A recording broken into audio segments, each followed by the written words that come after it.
Mi nombre es Amalia Torres. Tengo 75 años. Enseñaba piano en mi pequeña casa en la calle Magnolia, en Mérida. Un lugar que olía a aceite de limón y partituras. Era una casa donde cada sonido tenía historia, el tic-tac del reloj, el columpio del porche, incluso la tabla suelta del pasillo que Gabriel, mi difunto esposo, nunca tuvo tiempo de arreglar. Me gustaba vivir sola, me gustaban mis rutinas, pero mi hijo, Luis, empezó a llamar todos los días después de que me resbalé en la cocina el mes pasado. No es seguro, mamá, dijo. Solo hasta que estemos seguros de que estás bien.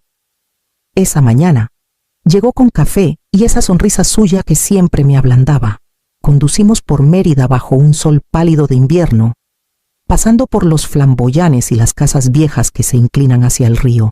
Pensé que era como un paseo de domingo, hasta que las señales del camino cambiaron y llegamos a un estacionamiento de grava con un edificio de ladrillo al fondo. Hogar de Cuidados San Cristóbal. Adentro, el aire era fresco y olía levemente a cloro y puré de manzana. Una mujer con uniforme azul nos recibió con una calidez ensayada. Luis habló por mí mis medicamentos, mi seguro, mi estancia temporal. Ella le dio unos formularios y él firmó sin dudar. Cuando me besó la mejilla, sus ojos se desviaron al pasillo en lugar de encontrar los míos. Noté que mi bolso seguía colgado de su brazo. «Olvidaste mi bolsa», le dije. «La traeré la próxima vez», respondió. «Aquí te cuidarán bien». Se fue antes de que pudiera responder.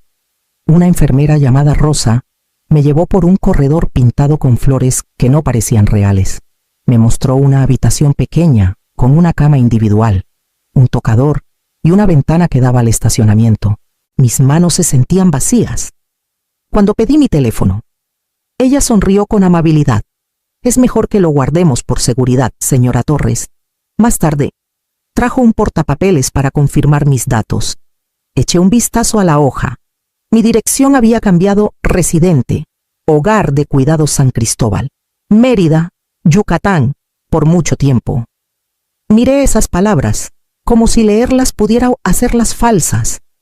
El aire acondicionado zumbaba sobre mí. Afuera, una puerta de auto se cerró y las llantas rodaron. Me senté junto a la ventana, viendo cómo las luces traseras se desvanecían hasta desaparecer por completo. Entonces me di cuenta de que también se había llevado mis llaves. A la mañana siguiente, la luz se filtraba por las persianas estrechas, tenue y fría, como si viniera de otro mundo. Desperté con el ruido de carritos en el pasillo y el leve olor a cloro mezclado con chícharos enlatados. El desayuno llegó en una bandeja de plástico avena tibia, 2 pastillas en un vasito de papel, un cartón pequeño de leche. La enfermera que lo trajo me llamó querida y se fue antes de que pudiera responder. Nadie había usado mi nombre desde que llegué. Era como si Amalia hubiera sido cambiada por algo más fácil de manejar. Después del desayuno, caminé por el corredor, cuidando de no parecer perdida. Los pisos brillaban, pero el aire se sentía pesado, cargado de desinfectante y un resentimiento silencioso. Algunos residentes estaban en sillas de ruedas cerca de la sala, con los ojos fijos en un televisor sin sonido. Vi mi reflejo en una puerta de vidrio, el cabello desarreglado, el suéter arrugado, y casi no reconocí a la mujer que me miraba. En la sala de recreación, una voluntaria repartía cartones de lotería. La enfermera que tomó mi teléfono saludó desde el mostrador, todas sonrisas, como si fuéramos viejas amigas. Me senté de todos modos, necesitando hacer algo que se sintiera humano. La mujer a mi lado, delgada y afilada como un gorrión, se acercó. «Aquí te encierran con suavidad», dijo. Su voz tenía un humor extraño, seco y sabio. Se llamaba Elvira, 90 años, medio ciega, pero sus ojos eran agudos en espíritu, si no en vista. Me contó que llevaba años ahí, esperando a que los papeles olviden que existo. Cuando la voluntaria dijo mal su número, no discutió, solo rió bajito, un sonido casi desafiante. Esa noche, después de apagar las luces, Me quedé despierta escuchando los clics suaves de los cerrojos en el pasillo. Cada uno sonaba más débil que el anterior, hasta que solo quedó el silencio y el eco de mi propio nombre desvaneciéndose en él. 2 días después, Rosa llamó a mi puerta con una caja de cartón en los brazos. «De parte de tu hijo», dijo, dejándola en la cama, «algunas cosas de casa». Su voz era alegre, ensayada. Antes de que pudiera responder, ya se había ido. La caja olía levemente a cedro y polvo. El aroma de mi viejo closet en el pasillo. Adentro había unos suéteres, un par de zapatos y mi abrigo gris de invierno, el que usaba en las mañanas frías cuando la sala del piano se sentía helada, sin importar cuánto subiera la calefacción. La ropa estaba doblada con descuido, como si alguien hubiera tenido prisa por terminar. Levanté el abrigo y pasé la mano por la tela gastada. Una manga tenía un hilo suelto, algo que había planeado coser. Al meter la mano en el bolsillo derecho, mis dedos rozaron algo rígido y doblado. Pensé que era un recibo viejo. Cuando lo saqué, el papel era más grueso, brillante, un boleto de lotería. Por un momento, no pude respirar. La fecha en la esquina me detuvo en seco una semana atrás, el mismo día que Luis me llevó a San Cristóbal. Recordé esa mañana la parada rápida en la gasolinera, cómo él compró café y 2 boletos de raspar. Me dio uno para que lo sostuviera mientras pagaba. Debí haberlo guardado en el bolsillo sin pensar. Di la vuelta al boleto, leyendo los números escritos en tinta negra. No estaba raspado ni escaneado, perfectamente intacto. El radiador silbó suavemente detrás de mí. El único sonido en la habitación. Miré ese pequeño pedazo de papel hasta que mis manos comenzaron a temblar. Algo en mí se movió. Algo que no había sentido desde que Gabriel murió, un pulso silencioso y constante de posibilidad. Por primera vez desde que llegué a San Cristóbal, no me sentí atrapada. Me sentí despierta. Esa noche, los pasillos se quedaron en silencio mucho después de que apagaran las luces.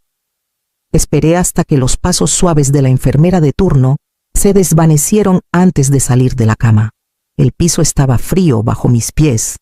La sala común brillaba tenuemente con la luz azul de un televisor olvidado en mute. En el mostrador de las enfermeras estaba el viejo teléfono del personal, rayado y beige, con un cable que se enroscaba como un secreto. Lo levanté y marqué la línea de la lotería. Mis manos temblaban, el papel vibrando entre mis dedos mientras una voz grabada leía los números ganadores de la semana pasada. Uno por uno, los comparé. La primera línea, la segunda, la tercera, cada número encajando como llaves en una puerta cerrada por años. Cuando llegó el último número, presioné la mano contra mi pecho. 62 millones de pesos. La habitación pareció inclinarse ligeramente. Colgué antes de que alguien me notara y regresé por el pasillo, con el corazón latiendo tan fuerte que lo sentía en la garganta. En mi habitación, abrí el cajón de la mesa de noche. Ahí estaba mi Biblia, la que Gabriel me regaló en nuestro 20º aniversario. La abrí en el Salmo 27, donde la página ya estaba suave por años de lectura. El Señor es mi luz y mi salvación. ¿A quién temeré? Doblé el boleto con cuidado y lo guardé entre las páginas. Por primera vez desde que Luis se fue, dormí profundamente. Por la mañana, cuando Rosa llegó con su portapapeles, pregunté, con la mayor calma posible, sobre los derechos legales personales. Ella sonrió con paciencia profesional.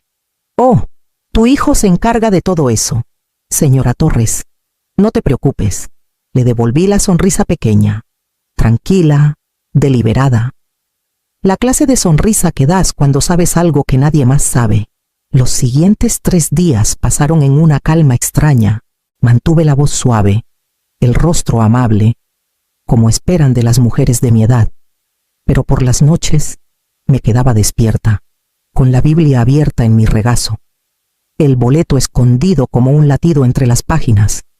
Necesitaba a alguien que supiera cómo protegerlo, alguien fuera del alcance de Luis. Hace años, Gabriel mencionó a un joven abogado que ayudó a una vecina a recuperar su propiedad después de que sus hijos intentaron venderla. Encontré el nombre en un pequeño anuncio al final de un periódico que alguien dejó en la sala: Rafael Mendoza. Derecho patrimonial. Servicios confidenciales. Esa tarde, pedí usar el teléfono de la oficina para llamar a mi iglesia. Cuando la enfermera dio la espalda, marqué su número. Una mujer contestó, y di un nombre sin dudar: Elena Morales. Dije que llamaba por una preocupación legal privada sobre un poder notarial. Ella hizo una pausa y dijo: el señor Mendoza maneja esos casos a menudo. Pueden reunirse el jueves. Ese jueves, el personal creyó que me encontraría con un pastor visitante. Rafael llegó puntual, con un traje gris carbón y un maletín desgastado. Su rostro era amable, con ojos firmes pero cansados, el tipo de hombre que ha visto más traiciones silenciosas de las que la mayoría puede imaginar. Nos sentamos en el jardín trasero de San Cristóbal. Un pedazo de césped rodeado de concreto y helechos en macetas. Le conté todo, con voz baja y cuidadosa. Sobre Luis, los papeles, el boleto. Esperaba incredulidad, tal vez lástima. En cambio, Rafael asintió. Mi madre pasó por lo mismo. Dijo: los hijos pueden ser codiciosos, pero la ley puede ser más astuta. Crearemos un fideicomiso ciego. Permanecerás anónima. En cuanto al poder notarial, hay formas de impugnarlo discretamente. Su calma me dio fuerza. Por primera vez, sentí que no estaba sola en esta pelea. Cuando nos levantamos para irnos, dijo: la ley se mueve despacio, señora Morales. Lo miré a los ojos y sonreí. La edad también, pero siempre llega. Él rió bajito y por un momento, el jardín casi se sintió vivo otra vez. A finales de marzo, los bugambilias fuera de San Cristóbal empezaban a florecer, pero dentro, el tiempo no tenía estaciones, las mismas rutinas, las mismas comidas tibias, las mismas voces amables que escondían un control silencioso. Doblaba toallas en el cuarto de lavado común, fingiendo paz. En realidad, esperaba la llamada de Rafael. Llegó una tarde gris, con una carpeta lo bastante gruesa como para cambiar vidas. Tu hijo puso la casa de la calle Magnolia en venta, dijo sin rodeos. Mercado privado. Falsificó tu firma de consentimiento. Por un largo momento, no pude hablar. Pensé en la casa amarilla, en Gabriel construyendo el columpio del porche con sus manos, en los jazmines que podaba cada verano. La imagen parpadeó como una película mal cortada. Está vendiendo mi hogar, dije en voz baja. Rafael asintió. Pero lo dejaremos. Explicó el plan lentamente, como si supiera que necesitaba saborear la lógica. Un fideicomiso corporativo ciego. Nuestro fideicomiso se presentaría como comprador, usando mis ganancias como moneda invisible. Haceríamos una oferta que no pudiera rechazar inflada, urgente, en efectivo. El tipo de carnada que la codicia muerde antes de que la razón la alcance. A la mañana siguiente, Rafael envió la carta, usando un fideicomiso ciego. Una firma llamada Consultores Inmobiliarios Río Hondo se presentó como comprador para adquirir la casa de la calle Magnolia 117 por 20 millones de pesos. Pendiente de un título limpio y cierre rápido. Leí el borrador 2 veces antes de aprobarlo. El tono era perfecto profesional, ansioso, creíble. Días después, Rafael llamó de nuevo. La aceptó. Dijo, firmó todo en 48 horas. Le dijo a la gente que por fin estaba sacando algo de todos esos años cuidándote. No dije nada. Acaba de cometer fraude a un adulto mayor, continuó Rafael con voz mesurada. Falsificación, abuso financiero, tergiversación. Tenemos cada documento, cada sello de tiempo. No lo sabrá hasta que llegue la orden judicial. Miré por la ventana. La lluvia rayaba el vidrio, suave y constante, del tipo que convertía las luces del estacionamiento en pequeños halos. Pensé en Luis, probablemente en su escritorio, revisando aplicaciones bancarias, calculando ganancias que nunca llegarían. Una enfermera pasó detrás de mí, tarareando mientras rellenaba el carrito de sábanas. Doblé otra toalla y la apilé cuidadosamente en el estante.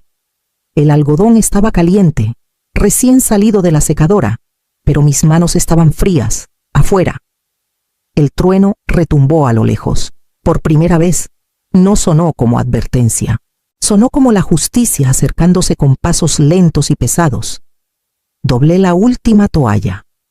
La presioné plana y susurré para mí misma: que llueva. Llovía de nuevo cuando Luis apareció en San Cristóbal. Desde la recepción llamaron para decir que tenía un visitante, y por un momento pensé que se habían equivocado. No había venido ni una vez desde el día que me dejó aquí. Entró con una bolsa de papel de una cafetería cercana, vestido demasiado pulcro para estar cómodo. El tipo de ropa que eliges para que la culpa parezca preocupación. «Mamá», dijo, forzando una sonrisa, «te ves genial». Doblé las manos en mi regazo. «Me veo libre», respondí. Parpadeó, desconcertado, y se sentó frente a mí. «No deberías tomar las cosas tan a pecho. Este lugar es bueno para ti, seguro». Sus ojos recorrieron la pequeña sala de visitas, como si la seguridad estuviera en las paredes beige y las ventanas atornilladas. Serví té en 2 tazas desparejadas, el vapor enroscándose entre nosotros. «Debes estar ocupado», dije, «vendiendo casas, firmando papeles». Se congeló un segundo de más. «¿Has hablado con alguien?», dijo. «Mamá, escucha. Los abogados pueden aprovecharse de gente como tú. No necesitas». Dejé la tetera con suavidad. «Deberías tener cuidado con lo que firmas». Luis rió. Un sonido hueco.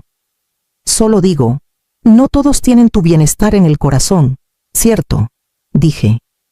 «Algunos tienen el suyo propio». El silencio que siguió fue frágil y afilado. Por primera vez, lo vi mirarme de verdad, no como la mujer frágil que pensó que había guardado, sino como la madre que lo crió durante despidos y funerales, que equilibró cuentas y le compró zapatos que no podía pagar. Se levantó de golpe, murmurando algo sobre el tráfico. No me puse de pie para despedirlo. Cuando la puerta se cerró tras él, Elvira, sentada junto a la ventana, no levantó la vista de su tejido. «Acabas de cargar el arma, querida», dijo en voz baja. Tomé mi taza, aún caliente, y bebí en silencio. La lluvia afuera se había suavizado a un ritmo constante medido. Paciente, imparable. El juzgado en la avenida Independencia olía levemente a lluvia y madera vieja. Rafael caminaba a mi lado, con su maletín en una mano, su calma estabilizando el aire entre nosotros. Llevaba mi mejor abrigo, el gris que Luis envió, y mantuve la barbilla en alto. El Tribunal de Sucesiones de Mérida no era grande, pero sus paredes cargaban el peso de verdades largamente atrasadas. Adentro, Luis estaba sentado en la mesa opuesta, con la corbata torcida. Su expresión atrapada entre irritación y miedo evitó mis ojos. Su esposa no estaba con él. Tal vez incluso ella sabía cuándo desaparecer. Cuando el secretario dijo mi nombre, me puse de pie lentamente, sintiendo cómo la sala se movía. Rafael comenzó con precisión cada documento, cada sello de tiempo, cada firma falsificada proyectada en la pantalla para que todos la vieran. La letra de mi hijo parecía infantil bajo la luz fluorescente. «Este documento», dijo Rafael, «fue firmado después de que la señora Torres ya estaba internada en San Cristóbal. Los registros de ingreso muestran que no tuvo acceso a papeles legales ni a asesoría externa. La firma que autoriza la venta de la propiedad es falsificada, y las transferencias bancarias indican la intención de lucro personal». El abogado de Luis intentó objetar, pero incluso su voz titubeó. La jueza, una mujer de cabello gris, con la postura de alguien que ha visto demasiadas familias colapsar por codicia, se inclinó hacia adelante. «Señora Torres», dijo. «¿Desea hablar?». Me acerqué al micrófono. No me preguntaron. Dije simplemente, «me quitaron». La sala quedó en silencio. Mi voz no tembló. No necesitaba hacerlo. Rafael entregó el archivo final, prueba de la venta intentada, el consentimiento falsificado y el fideicomiso que ahora protegía legalmente mis bienes. La jueza lo revisó en silencio. Luego asintió una vez. A partir de este momento, el poder notarial de Luis Torres queda revocado. Todas las cuentas relacionadas quedan congeladas hasta nueva revisión. Este caso será referido a la Fiscalía para investigar bajo los estatutos de explotación financiera de adultos mayores. El rostro de Luis se desvaneció hasta el color del papel mojado. Mientras el alguacil recogía los documentos, noté un movimiento al fondo, 2 reporteros de un canal local levantando sus cámaras. Cuando el martillo golpeó, el sonido fue pequeño, casi tierno, pero para mí sonó como un trueno. Afuera, el aire olía a lluvia otra vez. Me quedé en las escaleras del juzgado, con la ciudad moviéndose a mi alrededor, y por primera vez en meses, el silencio me pertenecía. Las noticias se esparcieron más rápido de lo que esperaba. En 2 semanas, la cara sonriente de Luis apareció en todos los canales locales titulares sobre documentos falsificados, abuso a adultos mayores y el caso del fideicomiso de Mérida. Los reporteros usaron palabras como traición y explotación, palabras que antes solo existían en susurros a puertas cerradas. Su empresa, una pequeña inmobiliaria construida con encanto y credibilidad prestada, se deshizo de la noche a la mañana. Los clientes se retiraron, los socios desaparecieron y, para finales del mes, se presentaron los papeles de bancarrota. Su esposa solicitó el divorcio 3 días después. El banco embargó su casa, todo lo que había tomado. Cada comodidad que alguna vez dijo que no necesitaba, se fue. Rafael me llamó una mañana para actualizarme. Su voz era calma, firme, pero podía escuchar un leve rastro de lástima bajo su profesionalismo. Está libre, bajo fianza, dijo. La fiscalía está avanzando. No hay vuelta atrás para él ahora. Lo agradecí. Colgué y miré la lluvia deslizarse por mi ventana en San Cristóbal. La tormenta finalmente había llegado, pero era él quien estaba en el centro. Esa tarde, Rafael salió del juzgado tras presentar el último lote de órdenes judiciales. Más tarde me contó qué pasó después. Luis lo estaba esperando en las escaleras, empapado, con el cabello pegado a la frente. «Arruinaste mi vida», gritó, con la voz quebrándose entre rabia y desesperación. La gente se detuvo a mirar. Rafael no discutió. Solo lo dejó hablar hasta que el silencio pesó más que sus palabras. Minutos después, Luis se fue manejando bajo la lluvia, con las manos apretadas en el volante mientras la carretera mojada dificultaba el control. Los testigos dijeron que iba rápido, con los faros cortando sábanas de lluvia. Luego, una curva cerrada, el destello de la barandilla y el sonido del metal doblándose sobre sí mismo. Sobrevivió. Pero cuando los médicos lo sacaron del accidente, dijeron que la columna se había roto demasiado limpiamente para repararla. Una semana después, fui a verlo una vez, solo una. El hospital olía a antiséptico y finales. Parecía más pequeño en la cama, con el rostro pálido contra la almohada blanca. Dijiste que querías mantenerme a salvo, susurré. Ahora sabrás lo que se siente depender de la bondad de extraños. Me di la vuelta y me fui. No miré atrás. Para el verano, los tribunales, los abogados y los titulares se habían desvanecido en algo más tranquilo. Con la ayuda de Rafael, compré una pequeña cabaña junto al río Usumacinta, un lugar escondido detrás de magnolias donde el aire olía a sal y pino. La escritura se firmó bajo el fideicomiso. Mi nombre protegido, pero mi vida finalmente mía. Pasaba las mañanas junto a la ventana, viendo los botes deslizarse, el agua brillando como vidrio roto.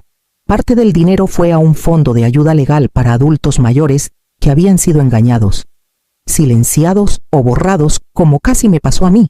Otra parte se convirtió en una beca a nombre de Elvira. Ella falleció en su sueño 2 semanas antes de que me mudara, con su tejido aún a medio terminar en la silla. Al atardecer, salí al porche. La vieja lámpara de latón que Gabriel instaló hace décadas ahora colgaba sobre la puerta de esta nueva casa. La encendí, su brillo suave y cálido contra la oscuridad que se acercaba. Esta luz ya no es para esperar, susurré. es para la paz. Un auto se acercó silenciosamente. Mi nieta, Paloma, bajó con flores en las manos. Abuela, dijo, sonriendo entre lágrimas. ¿Recuperaste tu hogar? Tomé su mano y sonreí. No, cariño. Construí uno nuevo.